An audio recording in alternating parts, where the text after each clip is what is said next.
Okay, like in our last video, we ended up talking about flexing, and that it's when we use the standard costs with the actual units, right? Now we're going to focus on the labor variances, which is the labor rate and the labor efficiency. For the labor rate, we will have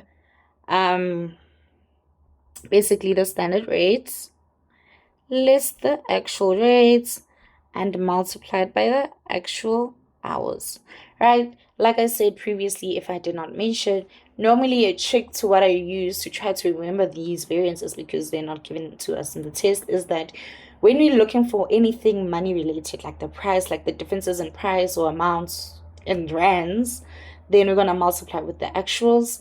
And then when we're looking for the actuals, basically the differences between what we set to produce and what we actually produce, we're going to multiply those with the standards.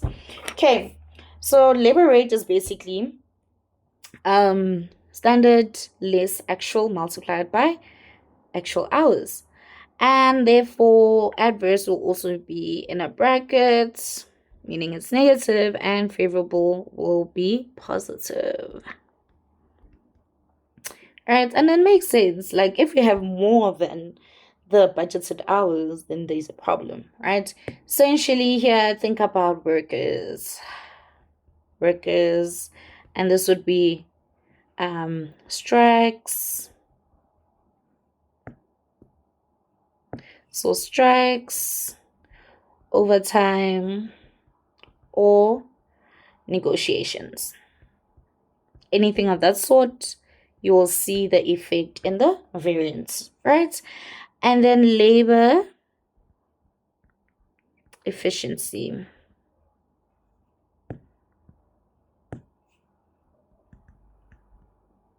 Right? Efficiency. And we see labor efficiency by trying to calculate the standard hours and actual hours and multiplied by the standard rate. Okay. And essentially here as well, anything more than standard, it is adverse, therefore negative, and therefore favorable will be positive.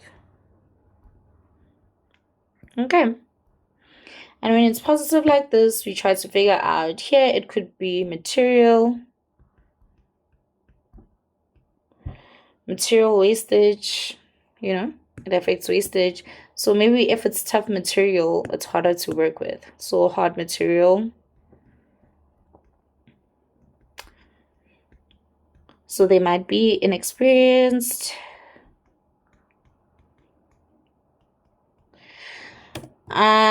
So on and so forth. But also we can say, let me just see. So idle time gives us adverse, and efficiency gives us favorable. You never know what happens. But if there's idle, so idle can be adverse, idle time. Yeah, that could be the reason why. Or overtime. Anything that could potentially contribute to this. Like I said, you'll normally see it from the scenarios. And then we have variable overheads. So I'm just going to abbreviate variable overheads variances, right? So therefore we will have expenditure, and we will have efficiency. Okay, now we're going to start with VOH, which is variable overheads expenditure. And this is very similar to our labor rates. So variable overheads and labor rates are like friends. They're like besties. They intertwine. They have similarities because they have the same formulas, right? So that's another trick to remember. So expenditure, we're going to have our standard rates, less actual rates, and actual hours. And same thing here, adverse. And we're going to have favorable. Okay. And then anything here could be what happened to the variable costs. To variable costs, essentially. Right? So yeah, it's in the name variable. And then we're going to have our variable efficiency. So normally with these variables, it would be maybe like a machine or temporary workers, something like that. And then we're going to have our standard hours. So it or they worked actual hours. And then times standard rate. And therefore, obviously, adverse and favorable. Right? And there we go. Same thing. What happened? What happened? That's what you need to always ask you. What happened to contribute for this to be like this? So what happened links with the cost drivers. Okay. And then lastly, we're going to have fixed overheads and the sales. So let's see. Still have a bit of time, so we can go into sales. Oh, fixed. So then we have fixed overheads. So let's just say fixed overheads, and that is variances, and that is expenditure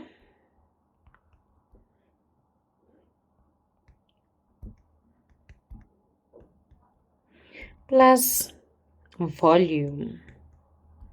So fixed are always unique, and there's a reason why. As all we know, because certain fixed don't go to variable. So a variable expenditure.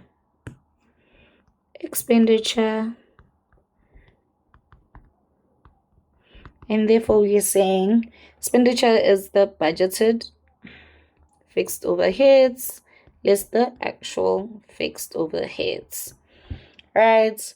And this is for both systems, and therefore we are saying, oh, did not make it pink. So we have the budgeted fixed overheads less the actual fixed overheads.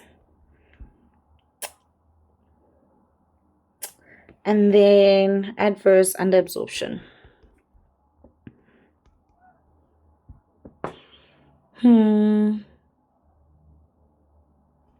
So here adverse would be positive because the budgeted are greater than the actual, and that is also under absorption. And then favorable, because we really want to absorb all the overheads, and therefore this is over absorption. Just be mindful of that if they do ask you about the absorption of the overheads. And then we go to fixed overhead volume. So here it is important to know that relevant to only for absorption, or only for ACS, which is the absorption costing system. And essentially we are gonna have the actual production less the budgeted production and times the standard rate. And actual should always be better, so favorable or adverse. And same thing, you need to figure out what happens with the overheads. And lastly, we're going to deal with the sales variances, which is our sales price, sales quantity, sales mix. Yeah, that and that. So sales price,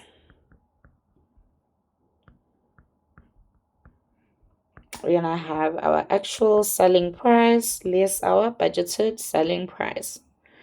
Oopsie. So we're going to have our budgeted, actual selling price, actual selling price less our budgeted selling price, and we're going to multiply it with the actual quantity. And therefore, on our favorable, it's quite obvious. And then adverse in brackets, because Y is our budgeted selling price less. And then sales volume is equals to actual volume less budgeted volume times the standard margin. I did it again. Sorry, guys. And we're going to have our actual volume less our budgeted volume multiplied by the standard margin. And same thing. Favorable will be positive.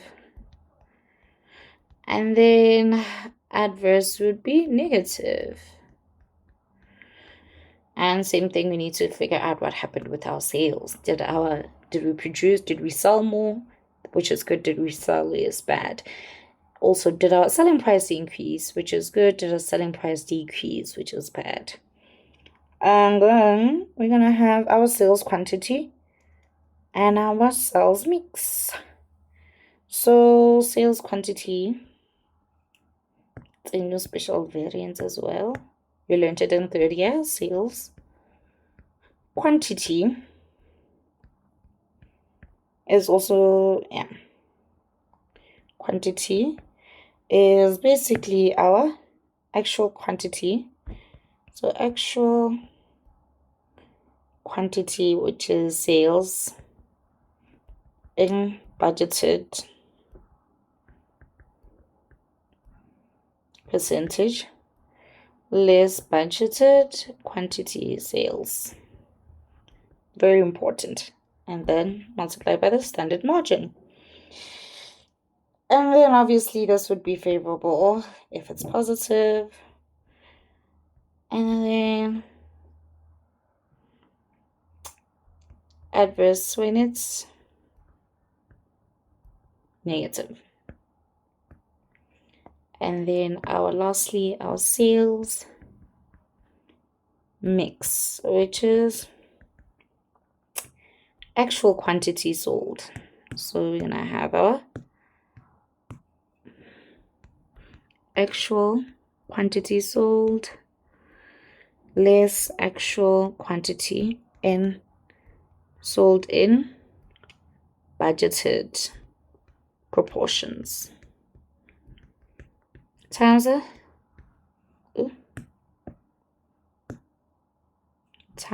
standard margin. And here sold positive, favorable, because we sold more than we budgeted, and then adverse. I think, let me just verify this. Okay, so sales.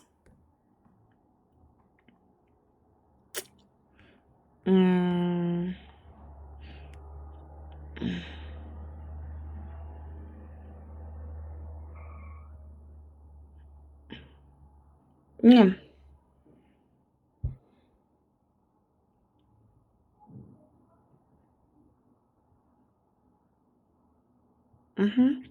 And that's about it.